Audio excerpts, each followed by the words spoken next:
Thank you, thank you. Hi, Bruno. It's John here. Hi, John. How are you? I'm fine. How are you? I'm fine, thank you. Also, That's good. So, we've been looking at your stuff. Wow, you're fairly good. You was formed in 2015. Was you all from different bands or? well, back then, the original members, no, they didn't had any bands. Um, but we started in 2015, the first formation. But only in 2017 we managed to to record one of the our first work.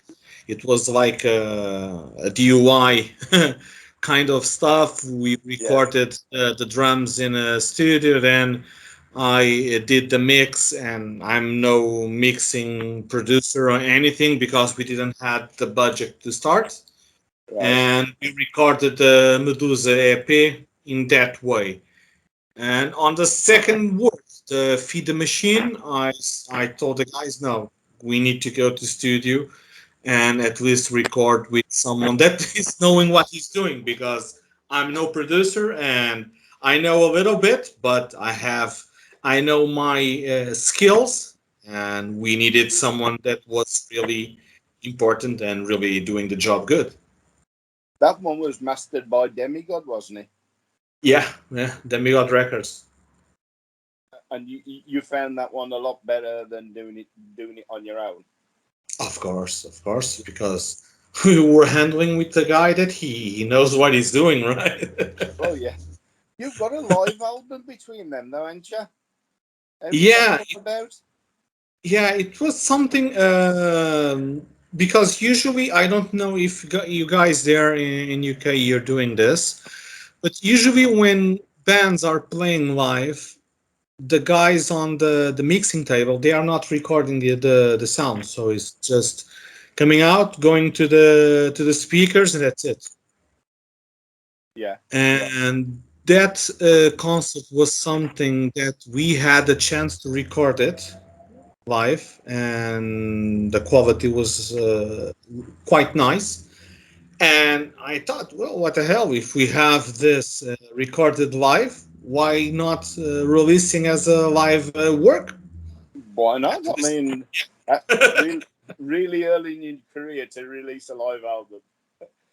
yeah, usually it's the other way around. You record the albums and you started going on performing, and then if you had a chance, you record something live. But we had the opportunity, and I said, oh, yeah, what the hell? Why not?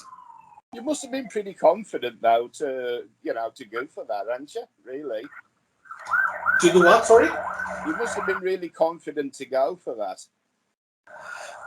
Confident you could pull it off and make it sound really decent. I mean, it was on it was the same year, just a couple of years before you started, wasn't it?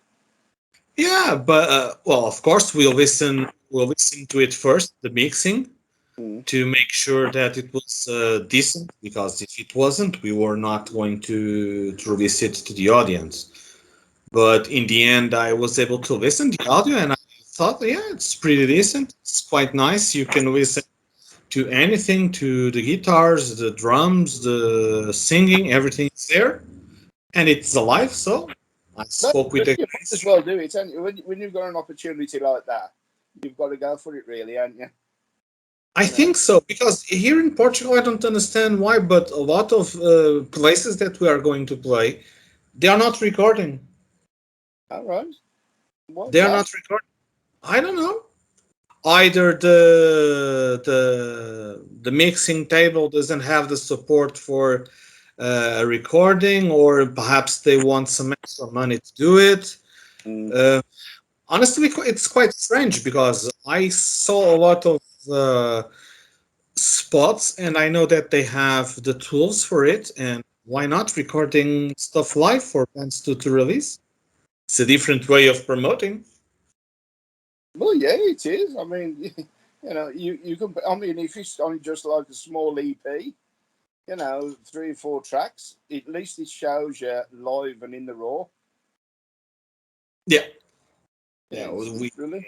What's the music scene like in Portugal? You know, heavy metal and thrash metal. well, we had a lot of good bands on that particular type of song or music. I think we have a lot, considering the size of the country. Mm. We have a lot of, but it's good. It's good. You have a lot of offers, so it's not just two or three bands. No, you have a lot of bands from north to south, and usually it's quite nice to see concerts in the north of Portugal with bands from metal. So basically, either you are invited by a venue that they are promoting stuff, or people from several bands. They reunite and okay, we are planning to do this, this, and this. We'll invite this one, this one, this one. So in the end, we are still managing to getting some concerts with other bands. That's brilliant. And how's COVID done with you in this? I mean, that's really buggered everybody up, hasn't it? Really? I'm sorry, I did not understand the question. Sorry. Yeah. You know, COVID during this Oh period, yeah, it's messed everybody up, ain't it? yeah. A lot of venues they were forced to be closed. Some venues they didn't open, so they closed for good. Because the time being that the government asked for the people that was working on this type of like live venues, disc bars, and bars with live music. A lot, unfortunately, a lot of good spots they closed, and they were not going to reopen. And it is what it is, right? We It's just try to manage stuff how we can. We recorded the our first album, this one, I'm Alive, during this pandemic shit. We the recorded the yeah. uh, how's Um, how's your music evolved with this album? Is it, got heavier or more technical? I think it I got don't know. better. That track can be technical, but Well, I think it's an evolution. Looking back from the first album, the first work, the EP, then the second one, and now the album, I think it's you can really notice that there's a getting better work mm, by work, music by music, and I think it's an evolution from the beginning until now. Technically, it's different than Feed the Machine. mm, Um, it has, I think, it has more power, and also the way that it was mixed to be more raw and less. Because sometimes when you're listening to something honestly in our type of music it's really good to have that kind of raw feeling, oh listening yeah, to the hands moving on the strings, do that, and also the drums. You need to feel that it's a human drummer. You yeah, need to feel that the drums they are really there. It's not some kind of computer working for you. no, yeah. And this is really important. And this album managed to collect all of those things, and you can feel it when you're listening. You can feel it. Yeah, You're with Wormhole Death Records on this one, ain't you? yeah. We signed with Wormhole Death. They are releasing digitally the album. We started to do some physical copies because we started to receive a lot of emails and requests from people all over the world, and that's really nice. And we did a limited edition of I think it was 300 copies and all gone. Basically, I think I have like 10 CDs here with me. Well, I Yeah, think, it was really good. It was really really amazing, man. yeah. I mean, I've been listening to a few tracks off it. It sounds really, really good. I mean, it really comes together brilliant. Um, all the recording go well on it, or was there any problems with it? No, we did all the records. We recorded all of the elements. That's good. Have you got any live shows planned at all? Yeah, we have one this Saturday. It will be a open spot, so it's not an indoors. It's an outdoors. It will be on the other side of the river in Silish. We were invited by the organization that they belong to the let's call it imagine like a city hall, but they are doing an event where you have different types of music, not just heavy metal. You will have in this case metal. You have like a drum and bass. You have a singer singing a cappella. You will have an exhibit of mm, photography that we have here in Portugal. We call it metallic cameraman. It's a really famous guy here in Portugal. He already took pictures of every major bands that when they were here in Portugal playing Metallica, Halloween, and Tracks, Sodom, you name it. And also in the backstage, not just taking pictures on the stage or on the backstage with them. So it's quite an honor for us for us to have him there. And we have also another concert booked to Porto next Saturday, so the 13th. Mm. That one will be indoors. We will play also with another really good band from also from the north of the country. So we, like I was saying, we booked the venue. We Yeah. spoke with the venue's owner, and then we spoke with another band from the region if they were willing to play with us, and they accepted. And this is how we are doing stuff here. All right. So, have you got any thoughts of expansion? You know, going other parts of Europe and taking Well, all the games out on the road more further? Well, yes, we are trying to do that. We also managed to be part of DUI Anti-Corpus booking. They have a really good roster of bands with them.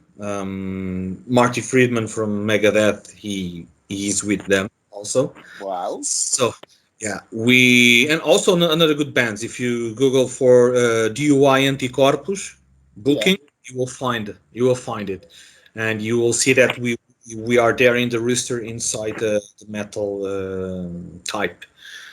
But in this particular period, and when we started to handle this, because due to COVID, everything was locked. All venues were locked. So trying to plan to go abroad and do something at this point, it's really difficult. Yeah. Until we have 100% sure that at least we are not going backwards, because right now things are open, but we do not know what's going to happen in 6 months or Well, five that's months. true. Yeah. And you know that for planning something abroad, it takes time, so it's not something that we can plan. Okay, let's go tomorrow, because all of us have work. We have our own private lives, so it's something that we cannot just deep into and go ahead. We need to plan everything. Yeah. That's fair play. How did you come for the name All Against? Is that like a political thing or stuff like, yeah, you know, because I mean, All Against is, you know, is like all against the system, you know. Well, Like that. indeed, in the beginning, I planned to have all against us instead of all against. But then I thought, okay, now three words, all against us. No, I just prefer all against. And correctly, yes, it's something politically. I have also, because I have a background of playing in kind of punk hardcore kind of music. And for the punk scene, you're always against something. It doesn't matter, but you're always against something. It Doesn't seems a matter. natural progression from punk to thrash metal, doesn't it, really? Yeah, it is, though, isn't it? You know, most punk bands, apart from Iron Maiden, have gone into thrash metal. No, but honestly, I didn't consider it punk, but because the guy was singing in Portuguese, and also because of the messages, the political messages, they labeled us as punk hardcore. But I can tell you, my riffs on the guitar, they were not punk. They were not punk because you know that punk riffs are almost 3-4 chords and that's it. But I was not playing punk, but nevertheless, people labeled us punk. Okay, no worries. The of against, it's something that we are always against something because I can give you this example. We are doing some new tracks now. So even if we had already released a new album a couple of months ago, but we have at least 6, 7 new tracks for the next album. Wow. Yeah, You're and well in front then. yeah, and one of You'll be releasing one every 6 months away, Mark. well, if we manage to do it, so Yeah, it's well, there's no reason why you shouldn't, is there really? yeah, yeah, nothing tells that you can do it. Well, that's it. What guitars do you play? I play the rhythm guitar. What mate? The brand of the guitar. Yeah. I have an LTD, the Snake Bite, the James Hetfield signature set, and I have the Dean, the Dave Mustaine signature set. All right. Yeah, So the old type thrash bands influence you then a lot. Megadeth yeah, and the Metallicas and yeah. I those. have an older brother, so when my younger years, I started to listen to Exodus, Testament, Creator, Sodom, Tankard, Maiden, Halloween, you name it. So it was all the old school, the good stuff. Yeah, it's the best period, wasn't it? It really was. I mean, apart from Megadeth now doing their new tour, I mean, there's nothing really that stands out at the moment, is there? And at the moment, it's kind of hard, you know. I think that music in this type of style you have reached a point that I think there's nothing more to invent on it. It's just continuing doing what you have been doing so far, trying to maintain your identity. And also, this is something that we are also trying to do. And I can tell you that at least for 5 or 6 reviews I have read from All Against, and this is something for me, it's one of the most important things. Not saying that it sounded good or whatever, it's regarding the band identity. So we are not discovering the powder like we say here in Portugal. We're not Mm. discovering, so it's nothing new, but we are trying to mix a lot of influences, a lot of styles. We try to go from a trash style to an hardcore in the same song. We have a crossover, and then you can go to a punk, but still maintain our identity. Something that it's really, really hard these days, because otherwise you start to listen one track, you listen to the second one, and then you listen to the third one, and then in the end you just say, "Jesus, they all look alike, they're all the same." Yeah. Right? And this is something that it's really, really hard to do. And sometimes I really, I prefer when people are reviewing and are listening to our stuff. They say that the band's identity. Then I know for sure. Okay, this guy knows what I'm talking about. Well, yeah, yeah. Do you do all the writing for the band? Well, most of it, yes. Yeah. Most of it, yes. I record something at home, like just for having a bass, to have something to work with, and then I'll take it to rehearsal, and then we do our magic. I tell you what, if you keep on going like you am and I am live, you're going to do well. You really are. Well, thank you. Well, I can guarantee you for sure the next tracks they are even better. Oh, can't wait. Can't wait. So when we do the next one, I'll get you on there again, and then you can tell us all about that one as well. Yeah, no worries. That's it. You got anything to say to the fans out there, Bruno? Well, I like to thank you, all the fans. Believe me, I hate writing. I really hate writing, not on the computer, but writing on the envelopes. But I really love it. To write on the envelopes, to send the CDs to the friends, to the fans abroad, to Spain, to Denmark, to United Kingdom, to Switzerland, United States. I really loved it. I'm for that type. I do not mind writing on envelopes all day, but I really like to thank all of the people that are listening, all of the people that purchase our music, listen to our music, make us each other audience. That's really important for us. Bruno, thank you so much for the interview. Thank you. It's Thank you. been a real pleasure, and I hope all goes well with I Am Alive, and I hope you get plenty of live shows in. I Thank hope. you so much, Bruno. Thank you. Thank you then. Thank you. See you, mate. Cheers. Cheers. Bye bye.